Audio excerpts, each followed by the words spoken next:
Legacy of the Betrayed Princess is brought to you by Sant Magazine, created by Raphael. Chapter 1: The Betrayal. Once upon a time, in a distant kingdom, there lived a young princess named Seraphina. Her world was filled with joy and love until tragedy struck when she was just 1 year old. Her parents, the king and queen, perished in a war due to the treacherous betrayal of her own uncle, Maximus, her father's younger brother. Seraphina's world was shattered, and her life forever changed. She couldn't remember their faces, but the memory of her parents' love lingered in her heart like a faint, cherished dream. Chapter 2: A Life in Hiding. After her parents' death, Seraphina was secretly taken to a laboring community far from the kingdom by the loyal housekeeper, Matilda. There, they hid, away from Maximus, who sought to eliminate the last remaining member of the royal bloodline. Matilda became not only Seraphina's guardian but also her surrogate mother, providing love, guidance, and protection in their hidden refuge. She was a spiritual woman with a deep connection to the mysteries of fate. She possessed a gift of foresight and had known, long before the tragic events unfolded, what would befall Seraphina's parents. Yet, her mission extended far beyond merely foreseeing the future. As the days turned into years, Seraphina's existence remained a secret, and her bond with Matilda grew stronger. Matilda's tales of the kingdom and Seraphina's parents were her only connection to the life she had lost. Together, they eked out a simple but content life in the shadows. Chapter 3: Training for the Future. As the years passed, Matilda recognized the need to prepare Seraphina for the day when they would reclaim the throne. She began to train Seraphina in the art of war and battle, instilling in her the skills and knowledge she would need to confront her uncle and take back her kingdom. Seraphina's training was rigorous, her determination unwavering. She grew into a formidable warrior, her once delicate hands now calloused from hours of practice with swords and bows. Matilda's guidance extended beyond physical combat, teaching her the importance of strategy, leadership, and compassion in the face of power. Chapter 4: A Hero for the Oppressed. From the age of 18, Seraphina began traveling from village to village, fighting on behalf of those who were unjustly attacked by power-hungry warlords. She became a symbol of hope, a guardian angel for the oppressed. With each battle she fought, she gained not only the admiration of the people, but also loyal companions who joined her quest for justice. Seraphina's reputation as a champion of the weak grew far and wide. Her name became a beacon of hope for those living in fear of tyrants and oppressors. She fought not for glory or recognition, but for the memory of her parents and the promise she made to herself to right the wrongs committed against her family. Chapter 5: Returning Home. One fateful day, after years of roaming, Seraphina unknowingly arrived at her homeland. She had never been told the truth about her parents or the kingdom's history. As she entered her once familiar territory, the air seemed charged with tension. Memories of her early childhood began to resurface, like fragments of a forgotten past. The streets and landscapes that had once been the backdrop of her childhood now felt both foreign and familiar. Seraphina's heart raced as she walked the cobbled paths, her senses inundated with nostalgia and the unmistakable feeling of destiny drawing her closer to the kingdom she had been exiled from. Chapter 6: The Hunt Begins. Unbeknownst to her, Maximus had become the new king and ruled with an iron fist. He sensed an otherworldly presence and ordered his army to find and capture any new female visitor alive, believing her to be a threat to his rule.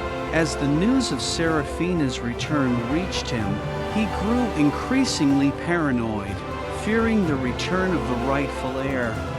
Maximus's spies scoured the kingdom, and his soldiers patrolled the borders, searching for the mysterious woman who had appeared seemingly out of nowhere. The tension in the kingdom escalated, and fear gripped the hearts of its citizens as they watched the king's desperate attempts to quell the rising unrest.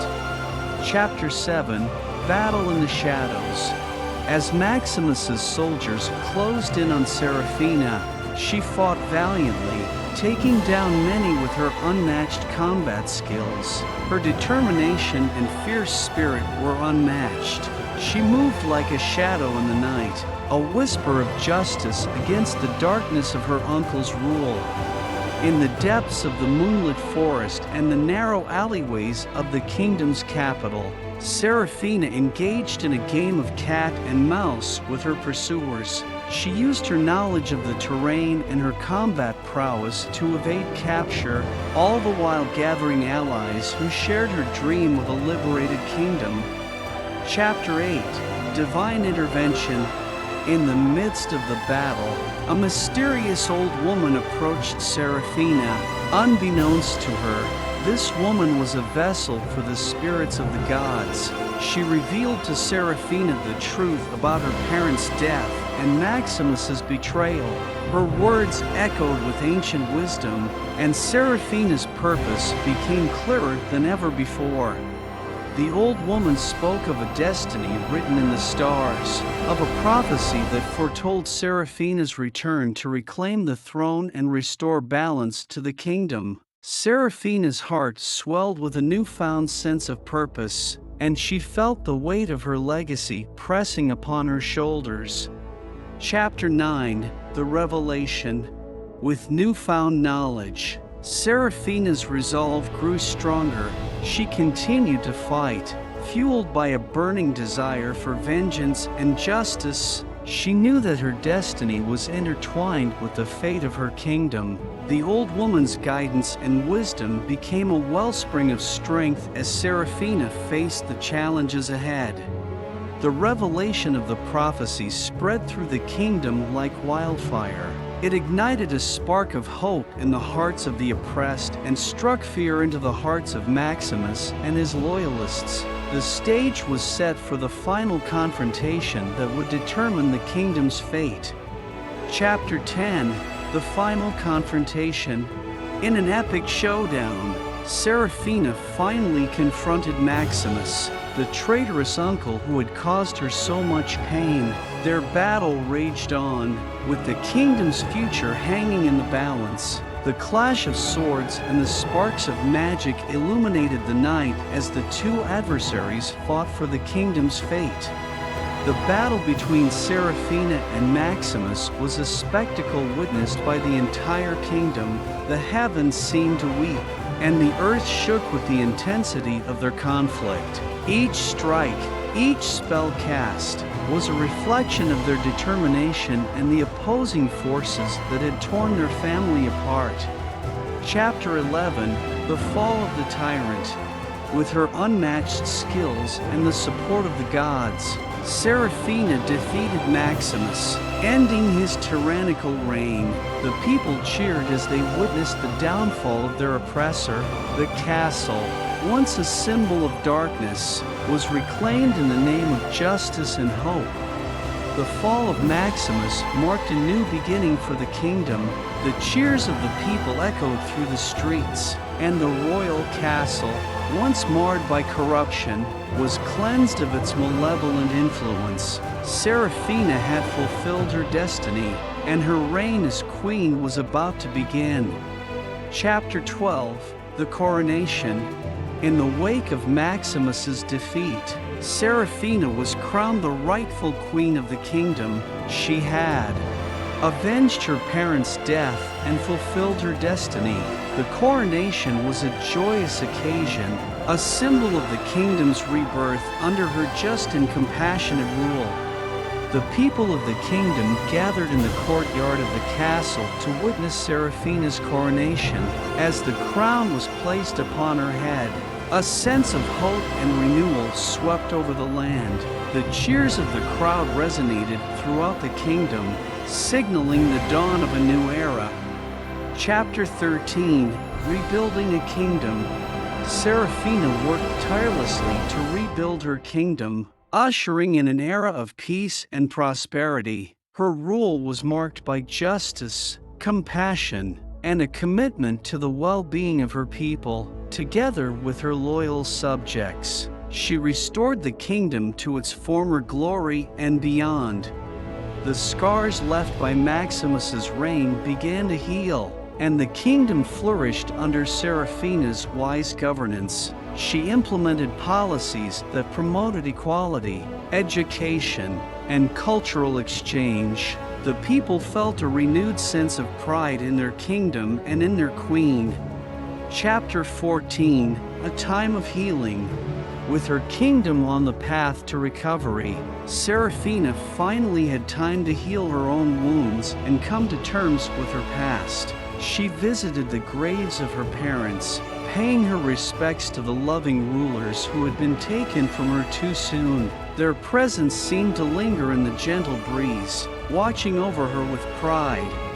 At the graves of her parents, Seraphina found solace and closure.